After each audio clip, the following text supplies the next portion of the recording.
رحمن رحمن ساعدني يا رحمن اشرح صدري قرآن.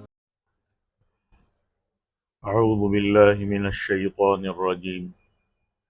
بسم اللہ الرحمن الرحیم. وَإِذَا قِيلَ لَهُمْ آمِنُوا كَمَا آمَنَ النَّاسُ قَالُوا أَنُؤْمِنُ كَمَا آمَنَ السُّفَهَاءُ أَلَا إِنَّهُمْ هُمُ السُّفَهَاءُ وَلَكِنْ لَا يَعْلَمُونَ. وَإِذَا لَقُوا الَّذِينَ آمَنُوا قَالُوا آمَنَّا وَإِذَا خَلَوْا إِلَى شَيَاطِينِهِمْ قالوا انا معكم انما نحن مستهزئون الله يستهزئ بهم ويمدهم في طغيانهم يعمهون اولئك الذين اشتروا الضلالة بالهدى فما ربحت تجارتهم وما كانوا مهتدين. صدق اللہ العظیم. سورۃ البقرہ کی آیت نمبر 13، 14، 15 اور 16 تلاوت کی ہے.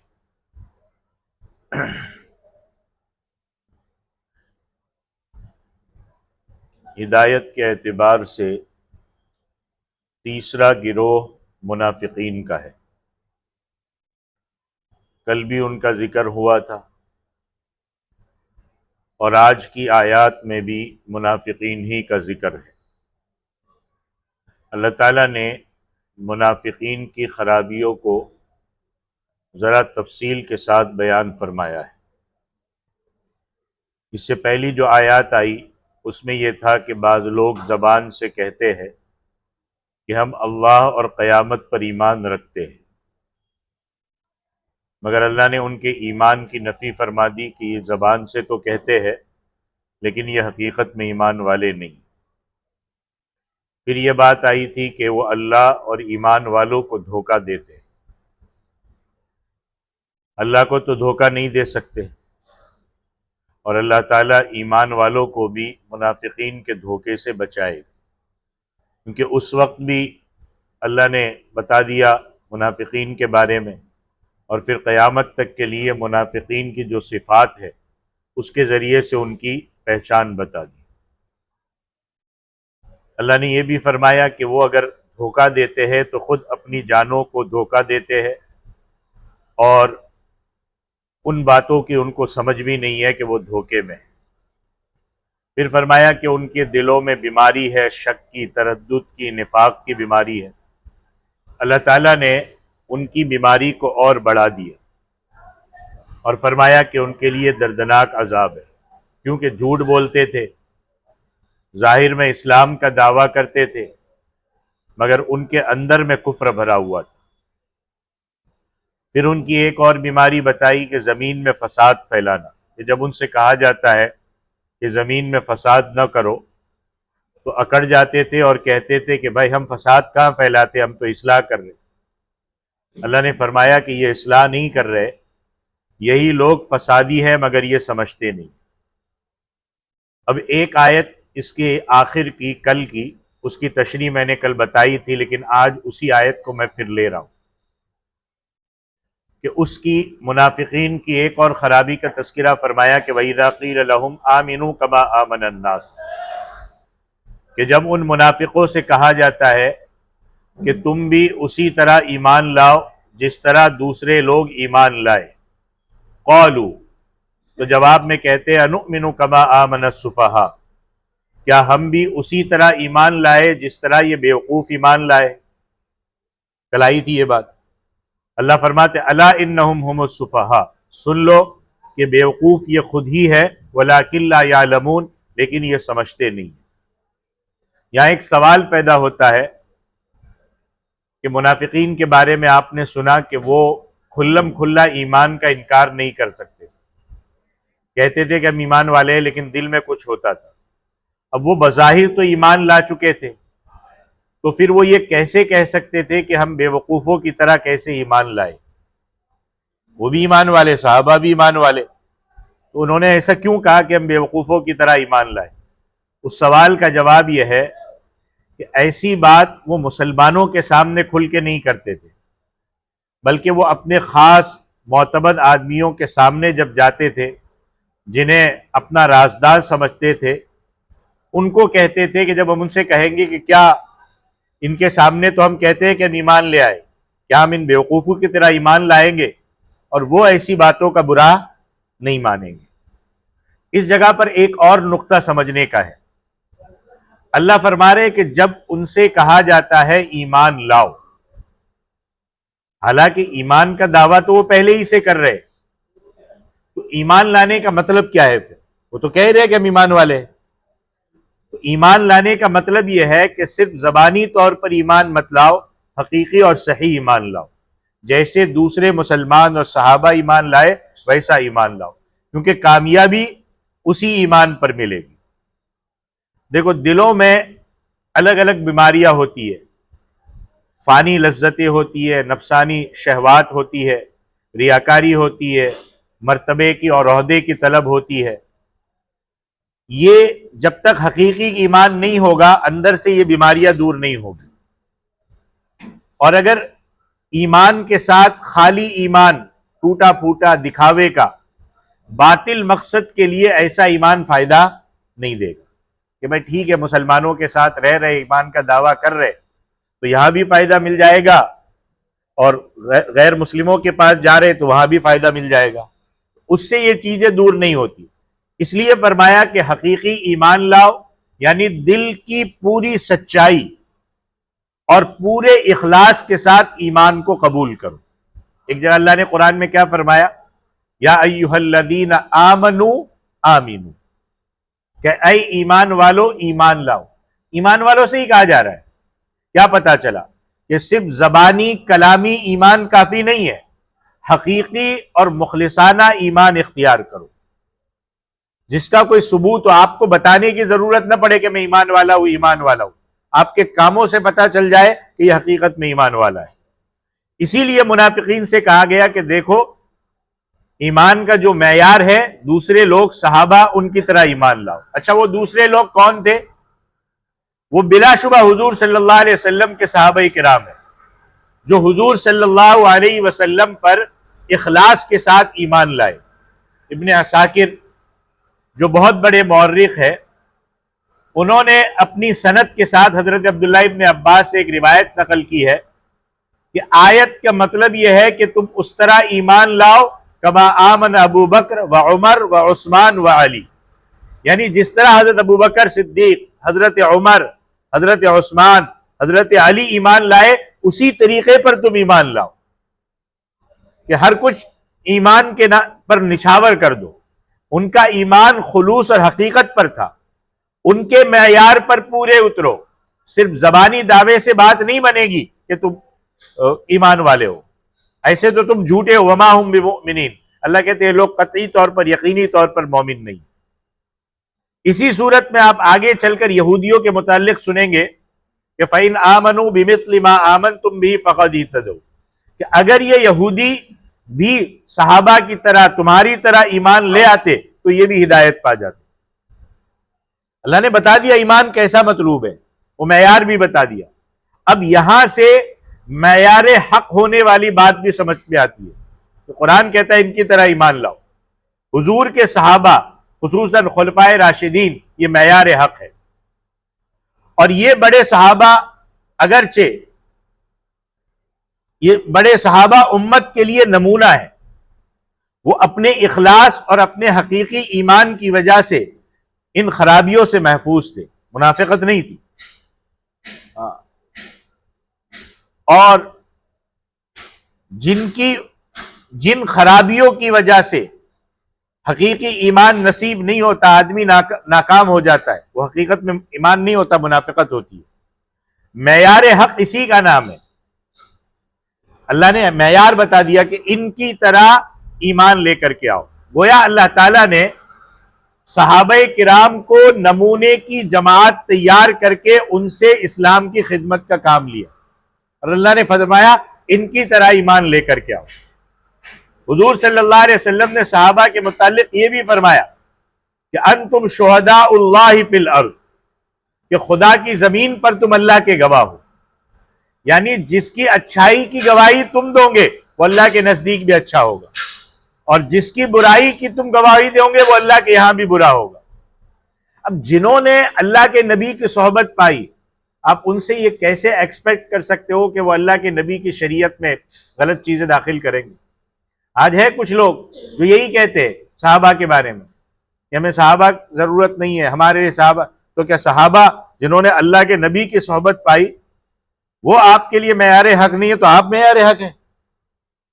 ان کی نہیں سنی جائے گی تو کیا آپ کی سنی جائے گی؟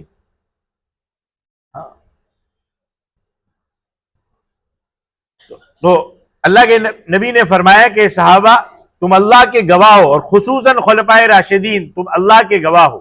آپ نے یہ جملہ 3 دفعہ فرمایا۔ ترمذی شریف کی ایک روایت میں کہ حضور صلی اللہ علیہ وسلم نے امیر المؤمنین حضرت عمر فاروق رضی اللہ تعالیٰ عنہ کے متعلق فرمایا کہ ان اللہ جعل الحق علی لسان عمر وقلبی، کہ اللہ نے حضرت عمر کی زبان اور دل پر حق رکھ دیا ہے، یعنی وہ حق کے سوا کوئی بات نہیں کرتے۔ اب ظاہر ہے کہ جس شخص کے دل اور زبان پر اللہ نے حق رکھ دیا ہے کیا وہ حق کا معیار نہ ہوگا؟ آج ہم حضرت عمر کی بھی نہیں سنتے۔ حضرت عبداللہ ابن عباس کی روایت پہلے بیان ہو چکی کہ اس طرح ایمان لاؤ جس طرح حضرت ابوبکر، حضرت عمر، حضرت عثمان اور حضرت علی اور ان کے ساتھی ایمان لے آئے۔ ایک طبقہ تو سرے سے صرف حضرت علی کی محبت میں سرے سے دوسرے صحابہ کا انکار کر دیں، محبت نہیں ہے۔ حضرت علی نے اپنے دور میں رہتے ہوئے ان کا انکار نہیں کیا، ان کی باتوں کو قبول کیا ہے، اور فرمایا کہ ان خلفاء کا ایمان حقیقی ایمان ہے جو خلوص سے بھرپور ہے۔ ایسا ہی ایمان انسان کی کامیابی کا ذریعہ بن سکتا ہے۔ یہاں ایک جملہ ہے وَإِذَا قِيلَ لَهُمْ آمِنُوا كَمَا آمَنَ النَّاسِ، ناس کس کو کہتے ہیں؟ ناس یہ نکلا ہے انسان سے۔ شاہ عبدالعزیز محدث دہلوی رحمۃ اللہ علیہ یہاں پہ ایک نقطہ بیان فرماتے، ناس کہتے ہیں انسان کو، کہ اس جگہ پر منافقوں کو کہا جا رہا ہے کہ تم بھی اسی طرح ایمان لے آؤ جس طرح دوسرے لوگ ایمان لے آئے، جس کا مطلب یہ ہے کہ انسان کہلانے کے وہی لوگ مستحق ہے جو حقیقی ایمان سے بھرے ہوئے ہیں، یہی لوگ انسانیت کے اعلیٰ درجے پر ہیں، اور انہی کی وجہ سے دنیا کا نظام صحیح چل رہا ہے۔ اور جو لوگ حقیقی ایمان سے محروم ہیں ان کے متعلق اللہ نے کیا فرمایا؟ اولئک کالانعام بل ہم اضل، کہ یہ تو جانوروں سے بھی، جانوروں کے مانند ہے یا اس سے بھی گئے گزرے، یہ انسان کہلانے کے حقدار نہیں ہے۔ یہ لوگ جانوروں کی طرح کھانے پینے اور اپنی خواہشات پوری کرنے کے سوا کچھ نہیں جانتے۔ آج دیکھو یہی حال ہے، انسان کھانا پینا، اپنی خواہش پوری کرنا۔ لہذا حقیقی انسان وہ ہے جو حقیقی ایمان کی دولت سے مالا مال ہو۔ اب جب ان سے کہا جاتا ہے کہ دوسروں کی لوگوں کی طرح مضبوط ایمان والے بن جاؤ، تو وہ کہتے کہ کیا ہم بیوقوفوں کی طرح ایمان لے آئے؟ حالانکہ اللہ کہتے حقیقت میں منافق ہی بیوقوف ہے، مگر انہیں اس بات کا علم نہیں ہے۔ اب یہ لوگ ایمانداروں کو اس لیے بیوقوف سمجھتے ہیں کہ یہ ایمان والے، یہ حقیقی ایمان والے، یہ دنیا کے نقد سودے کو چھوڑ کر آخرت کی فکر کرتے ہیں۔ دنیا مل گئی ٹھیک ہے، نہیں ملی کوئی فکر نہیں، ہماری اصل فکر کس چیز کے لیے ہے؟ آخرت کے لیے، اسی کو حاصل کرنے کی کوشش کرتے ہیں، مگر وہ یہ بات نہیں سمجھتے۔ عقل مندی کا تقاضا یہ ہے کہ انسان آخرت کے نقصان سے بچ جائے، فائدہ حاصل کرے۔ ایمان، حقیقی ایمان والا دنیا کے اس وقتی فائدے کی پرواہ نہ کرتے ہوئے آخرت کے ہمیشہ ہمیش فائدے تو حاصل کرتے ہیں۔ لہذا صحیح معنوں میں عقل مند یہی ہے، اور منافق بیوقوف ہے جو آخرت کو چھوڑ کر حقیقی فائدے کے بجائے دنیا کا وقتی فائدہ تلاش کرتے۔ آج یہی ہے، 2 وقت کی روٹی کے لیے ہم ایمان کا سودا کر لیتے ہیں، اسی کو منافقت کہتے ہیں۔ اور پھر ہم اپنے آپ کو عقل مند بھی سمجھتے ہیں کہ بھائی یہ کرتا پاجامے والے، یہ داڑھی ٹوپی والے، ان کو دنیا سے کیا واسطہ، یہ تو پرانے زمانے کے لوگ ہیں، دوسروں کو بیوقوف جانتے ہیں، اور اس طرح اس فریب سے دنیا کا فائدہ حاصل کرنا چاہتے ہیں۔ اللہ نے فرمایا الا انہم هم السفہاء، کہ حقیقت میں یہی بیوقوف ہے، ولکن لا یعلمون، لیکن یہ حقیقت حال کو جانتے نہیں۔ ایک آنکھ بند ہو جائے گی پھر حقیقت سمجھ میں آئے گی۔ اللہ نے منافقوں کا پردہ فاش کرتے ہوئے پھر آگے ایک اور آیت میں فرمایا وَإِذَا لَقُوا الَّذِينَ آمَنُوا قَالُوا آمَنَّا، جب یہ ایمان والوں سے ملتے ہیں تو خوش ہوتے ہیں، کہتے ہیں کہ ہم تو ایمان لے آئے، تاکہ مسلمان ہمیں اپنی پارٹی کا آدمی سمجھے۔ آج ہوتا ہے لوگ ہر ایک کو راضی رکھنا چاہتے ہیں، ہاں، جو آدمی حق پر نہیں ہوگا اس سے ہر کوئی راضی رہے گا، اور جو حق پر ہوگا اس سے ہر کوئی راضی نہیں رہ سکتا۔ یہ آپ یہ معیار پر رکھ لو، یہ معیار بنا لو۔ آپ یہ سمجھے گا ہر ایک کو راضی رکھو تو حق پر رہتے ہوئے یہ نہیں ہو سکتا۔ ناراض ہوتے ایمان والا لا یخافون لومۃ لائم، کسی ملامت کرنے والے کی ملامت کی پرواہ نہیں کرتے۔ تو کہا کہ جب کہتے ہیں کہ ہم ایمان لے آئے، ان سے کہتے ہیں جب ایمانداروں سے ملتے ہیں ملاقات کرتے تو کہتے ہیں ہم ایمان لے آئے تاکہ مسلمان ہمیں اپنی پارٹی کا آدمی سمجھے، مگر حقیقت یہ ہے کہ وَإِذَا خَلَوْا إِلَىٰ شَيَاطِينِهِمْ، جب یہ اپنے شیطانوں کے پاس جاتے قَالُوا إِنَّا مَعَكُمْ، کہتے ہیں کہ ہم تو تمہارے ساتھ ہیں، إِنَّمَا نَحْنُ مُسْتَهْزِئُونَ، ہم تو مسلمانوں کا مذاق اڑا رہے ہیں۔ وہ یہ کہنا چاہتے ہیں کہ ہم مسلمانوں کی حمایت کا دعویٰ کر کے انہیں بیوقوف بنا رہے۔ یہاں پر جو کہا گیا نا کہ جب وہ شیاطین کے پاس جاتے، اس سے مراد ہے ان کے بڑے بڑے سردار اور سرغنے جو نفاق کے پروگرام کی بنیاد رکھے ہوئے تھے۔ اب یہاں بعض لوگوں نے ایک سوال اٹھایا ہے کہ دیکھو اگر آپ کو کسی کو تبلیغ کرنی ہے، کہتے ہیں نا کہ بھائی تبلیغ کرنی ہے، سمجھانا ہے تو ذرا نرم انداز سے سمجھاؤ، سخت الفاظ مت استعمال کرو۔ تو اب تبلیغی نقطۂ نظر سے اللہ نے کہا کہ جب یہ اپنے شیطانوں کے پاس جاتے تو ان لوگوں کو بیوقوف یا شیطان کا لقب دینا یہ کچھ زیادتی نہیں ہے؟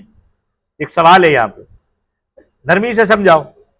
اس کا جواب یہ ہے کہ ان کو یہ لقب اس وقت دیے گئے جب یہ تبلیغ کے تمام تقاضے ان پر پورے ہو چکے، ہر اینگل سے سمجھایا جا چکا، یہ ہٹ دھرمی پر اڑے رہے، یہ نہیں سمجھے، اور یہ ثابت ہو گیا کہ یہ لوگ اپنی ہٹ دھرمی کی وجہ سے اپنے کرتوتوں سے باز آنے والے نہیں ہیں۔ تب ان کو کہا گیا کہ اب یہ لقب دیا گیا۔ اس میں شک نہیں کہ تبلیغ کا اگر ابتدائی دور ہو تو ایسے القاب کسی کے لیے استعمال کرنا صحیح نہیں ہے، اچھے انداز سے سمجھاؤ۔ مگر جب حجت پوری ہو جائے، آپ نے ہر طریقے سے سمجھا دیا، تب اللہ نے کہا تو اب ایسا کہنے میں کوئی مذائقہ نہیں ہے۔ تو منافقین نے کہا تھا کہ ہم تو مسلمانوں کا مذاق اڑا رہے، تو اس کے جواب میں اللہ نے کیا کہا؟ اللہ یستہزئ بہم ویمدہم فی طغیانہم یعمہون، کہ اللہ ان کے ساتھ ہنسی کرتا ہے، اللہ ان کو مہلت دیتا ہے کہ وہ اپنی سرکشی میں وہ اور اوندھے اور پریشان پھرتے رہے۔ یہاں پر ایک اور سوال پیدا ہوتا ہے کہ بھائی کسی کے ساتھ ہنسی کرنا، کسی کے ساتھ مذاق اڑانا، یہ تو بیکار کام ہے، یہ تو ایک عیب والی بات ہے، اچھی بات نہیں ہے۔ تو پھر اس کی نسبت اللہ کی طرف کیسے ہو سکتی ہے کہ اللہ ان کے ساتھ ہنسی کرتا ہے؟ اللہ تو تمام، کسی کا مذاق کرنا یہ بھی تو ایک عیب ہے نا، اللہ تو تمام عیبوں سے پاک ہے۔ اس کے جواب میں بعض مفسرین نے یہ فرمایا ہے کہ یہ مذاق نہیں ہے بلکہ مشاکلت ہے، یعنی جو سلوک منافقین نے مسلمانوں کے ساتھ کیا ہے ویسا ہی سلوک اللہ نے ان کے لیے پسند کیا، انہوں نے خود اپنے لیے پسند کیا ہے، بنا کوئی وجہ کے ان کا مذاق نہیں اڑایا گیا۔ اس قسم کی مثالیں دوسرے جگہوں پر بھی ملتی ہے، مثلا قرآن میں جزاء سیئۃ سیئہ، کہ برائی کی جزا برائی، برائی کی جزا برائی، یہ مشاکلت ہے، یہ برابر ہی کہ جیسا آپ نے کیا آپ کو ویسی سزا ملی۔ پھر اس طرز کلام کا دوسرا مطلب یہ ہے کہ منافقین کے مذاق کا نقصان منافقین ہی کی طرف لوٹتا ہے، اللہ مذاق نہیں کرتا، بلکہ منافقین کے مذاق اڑانے کا نقصان خود انہی کو پہنچتا ہے۔ وہ خدا کو کیا نقصان پہنچائیں گے؟ اللہ کے نبی اور مومنین کو اللہ ان کے شر سے محفوظ رکھے گا، یعنی اللہ تعالیٰ ایمان والوں کو منافقین کے پلاننگ سے آگاہ کر دے گا تاکہ وہ ان کے نقصان سے بچ سکے۔ اللہ یستہزئ بہم کا یہی مطلب ہے کہ اللہ ان کو بچا لے گا، اور جب یہ اپنی پلاننگ میں سب کچھ کر کے کچھ نہیں کر سکیں گے تو ان کا اپنا مذاق بن جائے گا. یہی ہے. اب استہزاء من جانب اللہ، اس کا ایک مطلب یہ بھی ہو سکتا ہے کہ اللہ منافقین کے ساتھ ویسا ہی معاملہ کرتا ہے جیسا ٹھٹھا مذاق کرنے والوں کے ساتھ ہونا چاہیے. چونکہ منافقین صرف زبانی دعوے کی بنا پر مسلمانوں کی جماعت میں شریک ہوتے ہیں، فائدے حاصل کرتے ہیں، اس لیے اللہ بھی کہتا ہے کہ اچھا ان کو ایسا کرنے دو، وہ نمازیں پڑھے، صدقہ دے، جہاد میں شرکت کرے، لیکن چونکہ منافقت ہے تو ان کا کوئی عمل قبول نہیں ہوگا، کیونکہ وہ دل سے تو ایمان نہیں لائے، لہذا ان کے ساتھ بھی وہی سلوک ہوگا جو مذاق کرنے والوں کے ساتھ ہونا چاہیے. یہ بھی گویا ان کے ساتھ ایک قسم کا مذاق. حضرت عبداللہ ابن عباس کی روایت سے ایک بات معلوم ہوتی ہے کہ قیامت کے دن منافقین دوزخ کے گھڑے میں پہنچ جائیں گے. جب دوزخ کے گھڑے میں پہنچ جائیں گے تو جنت کا دروازہ کھولا جائے گا. گویا انہیں جنت میں جانے کی ایسا لگے گا کہ اجازت مل گئی. اب جنتی ان منافقین کی طرف دیکھیں گے تو محسوس کریں گے کہ واقعی انہیں جنت میں داخلے کی اجازت مل گئی ہے. اب وہ دوڑ کر جنت کے دروازے پر پہنچیں گے، مگر جیسے ہی پہنچیں گے دروازہ بند کر دیا جائے گا. منافق کامیاب ہو جائیں گے. اللہ یستہزئ بہم، کہ اللہ ان کے ساتھ مذاق کرتا ہے. اس کی یہ بھی ایک صورت ہے کہ یہ لوگ دنیا میں اس قسم کی چالاکی کر رہے ہیں، کل قیامت کے دن ان کے ساتھ بھی مذاق ہوگا کہ نکلو، ایک دم پہنچنا چاہیں گے دروازہ بند کر دیا جائے. تو فرمایا کہ اللہ ان کی سرکشی میں ان کو مہلت دیتا ہے، وہ اندھے ہے اور اسی اندھے پن میں وہ بہتے چلے جا رہے ہیں، پریشان حال ہے. یا مہون سے مراد ہے دل کا اندھا ہونا. سورہ حج میں آتا ہے کہ دیکھو ظاہری آنکھیں اکثر اندھی نہیں ہوتی، ہمیں دکھ رہا ہے، لیکن تعمل قلوب التی فی الصدور، وہ دل اندھے ہوتے ہیں جو سینوں میں موجود ہے. آنکھیں تو دکھ رہی ہے لیکن نافرمانی کی وجہ سے، منافقت کی وجہ سے اللہ نے دلوں کو اندھا کر دیا. اب وہ صحیح بات دیکھ نہیں سکتے، نہ صحیح بات سمجھنے کی کوشش کرتے. ابھی کل کی آیت میں کیا آیا؟ ختم اللہ علی قلوبہم وعلی سمعہم وعلی ابصارہم، اللہ نے ان کے دلوں پر مہر لگا دی، اللہ نے ان کی کانوں پر مہر لگا دی، اللہ نے ان کی آنکھوں پر مہر، کہ دکھ سب رہا ہے لیکن حق سمجھ میں نہیں آ رہا ہے. آگے انہی کی مثالیں بھی آ رہی کہ اولئک الذین اشتروا الضلالۃ بالہدی، کہ یہی وہ لوگ ہیں جنہوں نے خرید لیا ہے گمراہی کو ہدایت کے بدلے میں. ظاہر میں انہوں نے زبان سے یہی کہا تھا کہ ہم ایمان لے آئے، مگر افسوس کہ اس ہدایت کو چھوڑ کر انہوں نے باطن کی بدعقیدگی اور گمراہی کو پسند کر لیا. اللہ کہتے ہیں فما ربحت تجارتہم، ان کی تجارت نے ان کو فائدہ نہیں دیا. وما کانوا مہتدین، اور وہ ہدایت یافتہ نہیں تھے. دیکھو یہ تجارت کا لفظ جو ہے نا یہ بڑا معنی خیز ہے. تجارت کا لفظ بڑا معنی خیز ہے. شاہ عبد العزیز محدث دہلوی رحمۃ اللہ علیہ فرماتے ہیں کہ اللہ جب انسان کو دنیا میں بھیجتا ہے تو عمر اور تمام راحت کی چیزیں اور اسباب جو اس کو ضرورت ہوتی ہے دے کر بھیجتا ہے کہ یہ تمہاری پونجی ہے، اب اس کے ذریعے سے اعمال خریدو، اس کے ذریعے سے گناہ مت خریدو، اس کے ذریعے سے کیا خریدو؟ نیک اعمال خریدو، اور اس اعمال سے تمہیں آخرت کی ہمیشہ ہمیش کی زندگی میں فائدہ ہوگا. اور یہ زندگی کب تک ہے؟ اٹھتے جنازے آج تو 20-25 سال میں اٹھ رہے. یہ ساری عیاشی، یہ ساری راحت، یہ ساری غفلت ایک دم سے دھری کے دھری رہ جائے گی، اور ہم کو سمجھ نہیں آئے گا، ہم سمجھ نہیں سکیں گے. ہماری جو پلاننگ ہوتی ہے، ہماری جو سوچ ہوتی ہے، وہ اللہ کی پلاننگ، اللہ کی سوچ، اللہ کی مشیت کے سامنے دھری کی دھری رہ جاتی. ہم کچھ نہیں کر پاتے، ایک دم بے بس ہو جاتے، بے بس، کچھ نہیں کر سکتے. دنیا کی ساری ٹیکنالوجیاں کچھ نہیں کر سکتی. اللہ کا بلاوا آیا، پوری دنیا کے بڑے بڑے ڈاکٹر لگا دو، روح نکل گئی، اب کہو اس کو زندہ کر کے دکھاؤ، کسی ایک کے بس کی بات نہیں. تو یہ جو اللہ نے دیا ہے سب کچھ، دنیا میں راحت دیے، آنکھیں دیے، کان دیے ہیں، پیر دیے ہیں، صحیح چیزیں دیے، راحت کی چیزیں دیے، اس کے ساتھ اعمال خریدو، اس کے ساتھ گناہ نہ خریدو، کیونکہ یہ زندگی ختم، اس کے بعد ایک زندگی آئے گی ہمیشہ ہمیش کی، اس سے ہمیں آخرت کی ہمیشہ ہمیش کی زندگی میں فائدہ پہنچے گا۔ اب اعمال خریدو گے تو فائدہ پہنچے گا، اور گناہ خریدو گے تو پھر وہی ہوگا۔ عمر کی یہ جو پونجی ہے، یہ عمر جو ہے، یہ جو زندگی ہے، ہر برتھڈے پہ ہم بڑے خوش ہوتے ہیں، لیکن یہ خوشی کا موقع نہیں ہے۔ زندگی کے جتنے سال لے کر کے آئے تھے وہ ایک کم ہو گیا، کم ہوا ہے، بڑا نہیں ہے۔ یہ جو ہر برتھڈے پہ جس دن پیدا ہوئے اس دن ایک محاسبہ کرنا چاہیے کہ یہ پورا سال میں نے کیسا گزارا، اللہ نے یہ جو نعمت دی تھی اس کو صحیح جگہ گزارا یا غلط جگہ گزارا، محاسبہ ہونا چاہیے۔ اس محاسبے کے بجائے ہم غفلت میں چلے جاتے ہیں۔ اب تصویریں بھی کھینچی جا رہی ہے، اب ڈیک بھی بجائے جا رہے، اب ڈانس بھی کیے جا رہے کہ آج میرا برتھ ڈے ہے۔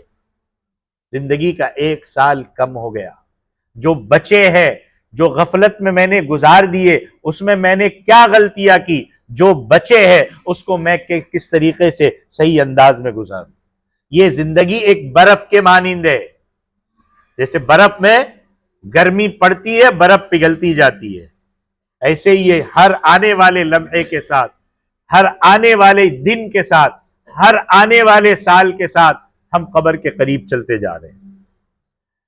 اگر اس عمر کے پگھلنے سے پہلے، اس عمر کے ختم ہونے سے پہلے ہم نے اس عمر سے قیمتی چیزیں، ایمان اور نیک اعمال خرید لیے تو یہ عمر کی پونجی ہمارے لیے ٹھکانے لگے گی، ہمارے لیے فائدہ مند ہوگی، ہمیشہ کے لیے راحت پر۔ قبر میں کوئی نہیں آئے گا، نہ گھر کی کوئی اے سی چلائے گا، نہ ماں پوری راحت پوری کرے گی، وہی اعمال جو کیے ہوں گے وہ قبر کی راحت بنے گی۔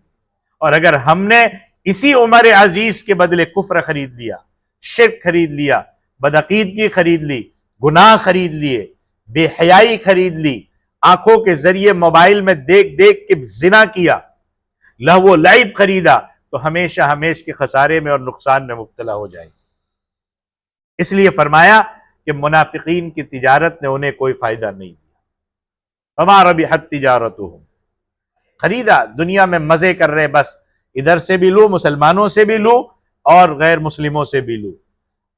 بڑا ان کا کہنے کے حساب سے کہ یا تو 1000 سال 2000 سال جینے والے، کچھ ہونے والا نہیں ہے، جئیں گے۔ آج ہم غفلت میں کیوں ہے؟ اٹھتے جنازے کے اٹھتے ہوئے جنازوں کو دیکھ کر ہمیں احساس نہیں ہو رہا ہے، ہم سمجھتے وہ اس کا جنازہ اٹھا ہے، میں تو 1000 سال جیوں گا، میرا کچھ نہیں ہونے والا۔ ہاں، اللہ کہتے ہیں منافقین نے جو تجارت کی، جو کام کیا، اس نے ان کو فائدہ نہیں پہنچا۔ اور اس کی ایک اور مثال ایسی ہے کہ انسان بیمار ہوا، زہر آ گیا، تو اب کسی چیز کی وجہ سے بدن میں زہر پھیل گیا تو اب کیا کرنا پڑے گا؟ زہر سے بچاؤ کے لیے تریاق لینا پڑے گا نا۔ لیکن اب وہ زہر سے بچنے کے بجائے اور زہر ملا رہے ہیں اور زہر کر رہے ہیں، تو کیا ہوگا؟ مسئلہ خراب ہو جائے گا۔ ہم اپنی غفلت والی زندگیوں کو دیکھ کر کے اللہ کے نبی کی لائی ہوئی شریعت سے رہنمائی حاصل کر کے ہم اپنی زندگی کو بنائے، نہ کہ اور زہر کھا کھا کر کے اپنی زندگی کو اور برباد کریں۔ اگر تریاق حاصل کر لیا، ہر قسم کی تکلیف سے بچ جائیں گے، زندگی راحت والی بن جائے گی۔ اور اگر خدا نخواستہ ہم نے زہر کو پسند کیا، بے حیائی کو پسند کیا، بددینی کو پسند کیا، بدعقیدگی کو پسند کیا، تو پھر تباہ ہو جائے گی، کیونکہ یہاں کا قانون دنیا والوں کا کچھ اور ہے، اللہ کا قانون کچھ اور ہے۔ اس قسم کی تجارت کوئی نفع نہیں دے گی۔ وما کانوا مہتدین، اللہ کہتے ہیں ان کی تجارت نے ان کو کوئی فائدہ نہیں دیا اور یہ لوگ ہدایت پر نہیں۔ یہ منافقین کی صفتیں جو بیان کی جا رہی نا، وہ اس لیے نہیں بیان کی جا رہی کہ اس وقت یہ تھا، یہ اس لیے بیان کی جا رہی ہے کہ ہم یہ سن کے سوچے کہ کہیں یہ صفتیں ہم میں تو نہیں ہیں، ہمیں اس سے بچنا ہے۔ اللہ کہتے ہیں یہ ہدایت پر نہیں تھے بلکہ ہمیشہ ہمیش کے خسارے میں مبتلا ہوئے۔ یہاں تک اللہ تعالیٰ نے یہاں پہ بھی بعض منافقوں کی خرابیاں بیان فرمائی۔ اگلی آیات میں مثال کے ذریعے سے اللہ تعالیٰ ان کی اور خرابیاں اور اللہ تعالیٰ ان کے اور انجام کو اللہ تعالیٰ اور بیان کریں گے تاکہ ہم اس کو سمجھ سکے۔ یہ سورۃ البقرہ کی آیت نمبر 13 سے 16 تک تھی۔ اللہ عمل کی توفیق عطا فرمائے، اللہ آخرت کی تیاری کرنے والا بنائے، احساس پیدا فرمائے، نیک اعمال کی توفیق عطا فرمائے، ایمان کامل عطا فرمائے، اور موت، کلمے والی موت اللہ نصیب فرمائے۔ آمین۔ وآخر دعوانا ان الحمد للہ رب العالمین۔ أيا من يدعي الفهم إلى كم يا أخ الوهم تعبي الذنب والذم وتخطي الخطأ الجم.